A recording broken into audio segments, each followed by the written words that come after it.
ito guys, puro pera ito. Magmumultiply yung mga kaperahan nyo, no? Actually, yeah, feeling ko magre-resonate sa inyo to lahat kasi nagre-resonate na sa akin to guys. But super magiging busy kayo. Ang dami yung plano guys. Kulang na lang ng taking action mga kapiksi.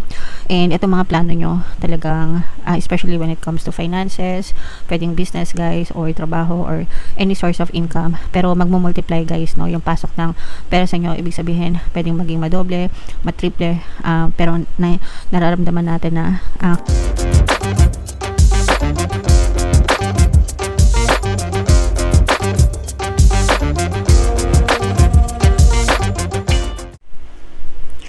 hello guys, hello Cancer, welcome back to Pinay Pixie Tarot. Ang pamagat ng episode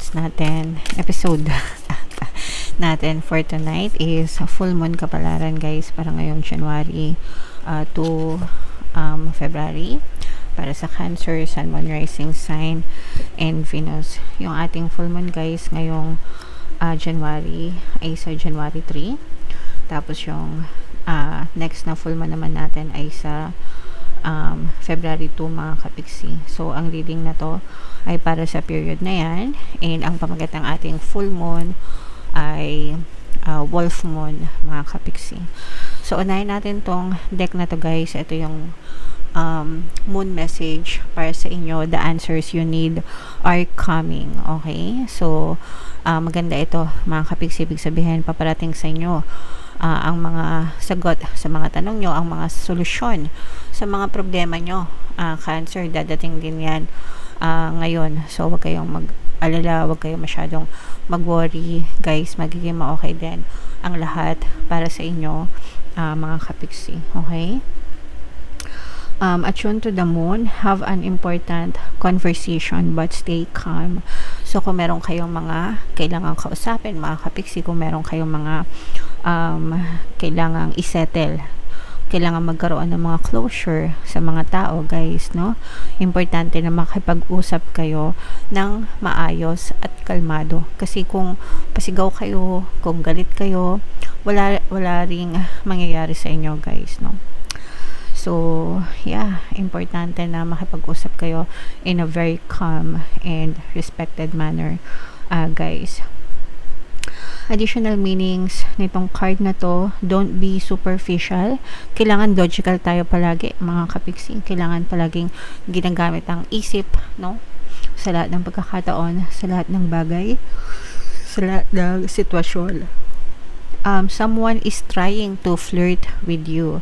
Have you noticed? Okay, so kung merong gustong makipag-flirt sa inyo, or baka merong nakikipag-flirt sa inyo, okay lang yan kung kayo ay single. Pero kung kayo ay mga taken na, in a relationship na, no?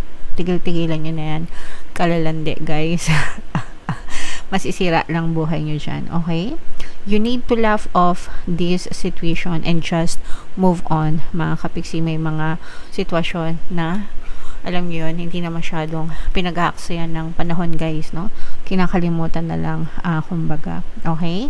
And job applications have very good prospects. So, sa mga kapiksi natin na naghahanap or nag-a-apply ng trabaho, January na. So, back to work na. Pati yung mga HR guys, pati yung mga managers, di ba? Tapos na rin yung bakasyon nila unless merong mga naka-leave pa. So, but back, kumbaga normal na ulit, business as usual na ulit yung mga companies. So, kung meron kayong mga nakapending na mga applications, job applications, asahan nyo na makakatanggap or makaka-receive na kayo ng mga update sa mga in-applyan nyo, Cancer. Okay? Alright. So, yan ang inyong moon message, Cancer. Comment down below if naka-resonate kayo dyan. Shuffle natin to guys. Hanapin natin yung energy ng Cancer at saka yung energy ng moon. Habang sinashuffle ko to, panoorin nyo muna yung video natin regarding sa ating paano mag-manifest ng abundance video course. Kapiksi, sawa ka na ba sa mga struggles at hirap sa buhay mo?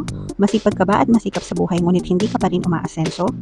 Ilang beses ka na bang nag-attempt mag-negosyo at mag-invest pero palagi ka pa rin nalulugi? Sa pagkakataon na ito ay maaaring may subconscious beliefs ka na nagiging balakid sa iyong pag-unlad at pagyaman. Introducing, paano mag-manifest ng abundance video course. Dito ay matututunan mong ma-overcome ang mga balakid mo para tuluyan ka ng umunlad, umasenso, sumagana, maging matagumpay, successful at maswerte sa iyong kabuhayan, pera, trabaho, negosyo sa lapi at kaperahan ng bonggang-bongga. Dali, mag-send na ng email sa pinoypixie@gmail.com at simulan na ang iyong pagyaman ngayon. Alright, so sa lahat ng gusto mag-avail ng course guys, meron tayong paano mag-manifest ng abundance video course, paano mawala ang third party at magkaroon ng harmonious na relationship, paano pabalikin si ex, revise breakup. Sa mga interesado guys, mag-send lang kayo ng email sa pinoypixie@gmail.com. And sa mga naghahanap guys ng pampaswerte na lucky charms or lucky bracelet, aventurine tsaka citrine, recommended ko mga kapixete yung sample. May makikita kayong mga link sa description box. So, Cancer, kayo ay represent ng King of Cups. Ito yung ating moon energy, mga kapixi. This is both negative and positive. Yung nakikita natin sa negative, guys, is for some of you, hindi pa kayo nakaka-move on, mga kapixi, no? Marami pa kayong mga tinik sa dibdib. Marami pa kayong mga, etong mga tinik sa dibdib na to, guys, ito yung mga, emotional pain, mental pain na experience sa mga previous na sitwasyon nyo sa mga nagdaang taon nitong 2025 or probably before that pa, no? Parang it will go beyond years pa. Ibig sabihin hindi lang nung 2025 guys, pwedeng 2024, 2023 na naipon lang sa dibdib nyo and sa isip nyo, and for some of you na stuck pa kayo, hindi pa kayo maka-move on or hindi pa kayo completely naka-move on. Although nakikita naman natin na for some of you pwedeng tinatry nyo or paunti-unti naghihilom na yung mga sugat nyo pero hindi pa completely okay, and that's fine guys. It takes time yung healing. Basta mag-focus lang kayo palagi, no? Everyday sa mga sitwasyon nyo, guys, para maging better. Magpagdasal nyo lang na maging ma-okay din kayo. And meron tayong Ho'oponopono guys, and self-love na subliminal. Available yan dito sa ating channel. Pwede nyo pakinggan yon, mga kapixi, makakatulong din yon para maka-move on kayo, para mas mapabilis kayong maka-move on, mga kapixi. Okay? So, pakinggan nyo lang yun guys. Available yun sa ating channel. And meron ditong presence ng fire sign, Aries, Leo, Sagittarius. Ito guys, puro pera ito. Magmumultiply yung mga kaperahan nyo, no? Actually, yeah, feeling ko magre-resonate sa inyo to lahat kasi nagre-resonate na sa akin to guys. But super magiging busy kayo. Ang dami yung plano guys, kulang na lang ng taking action, mga kapixi. And itong mga plano nyo talagang especially when it comes to finances, pwedeng business guys or trabaho or any source of income, pero magmumultiply guys, no? Yung pasok ng pera sa inyo, ibig sabihin pwedeng maging madoble, matriple, pero nararamdaman natin na kailangan nyo ng parang kailangan yung squeeze yung lahat ng tasks nyo, lahat ng ginagawa nyo, mga kapixi, sa isang araw, because you have a lot on your plate, mga kapixi, and parang ayaw nyong sayangan yung mga pagkakataon na binibigay sa inyo ni universe, yung panahon, no? Habang may panahon ka pa, habang kaya mo pa, habang alam mo yun, habang pwede pa, parang ganun, mga kapixi. So, okay lang yan, guys, hanggang gusto nyo, ituloy nyo lang, mga kapixi, hanggang sa talagang maging ma-okay kayo, guys. Alright? Okay, so, yan, i-mind nyo na itong mga multiplication ng pera, money, more money, guys, itong mga pagtupad ng pangarap, especially sa negosyo, yung mga business nyo, guys, talagang mag-expand. Yun yung iba sa nyo, yun yung pangarap nyo sa mga negosyante, sa mga may negosyo, yung mag-expand talaga yung business nyo. Ganun din sa mga freelancers, parang gusto nyo mag-expand yung portfolio nyo para mas maraming bumili sa inyo, mas marami kayong customer, mas marami kayong client, syempre mas marami ring kita. So, expansion ang nararamdaman natin para sa inyo, Cancer. Okay? So, i-mind nyo na yan guys, mga expansion, more money. Kung meron kayong mga business partners or partnership, hindi siya masyadong makakatulong sa inyo guys, no? parang magkakaroon kayo ng konting problema. Yung iba sa inyo pwedeng matrauma pa. Sa ano to guys, sa mga may kasosyo. Kasi parang hindi nagwo-work yung sosyo nyo. Mga kapiksi, ibig sabihin pwedeng nagkakasilipan kayo ng business partner mo. Pwedeng isa lang yung, kunwari, dalawa kayo. Parang ikaw lang yung nagtatrabaho ng gusto. Kaya naman, tatlo kayo. Pwedeng ikaw lang, tas yung dalawa pasaway, o kaya dalawa kayo, tas yung isa pasaway. So, nagkakaroon ng parang unfairness.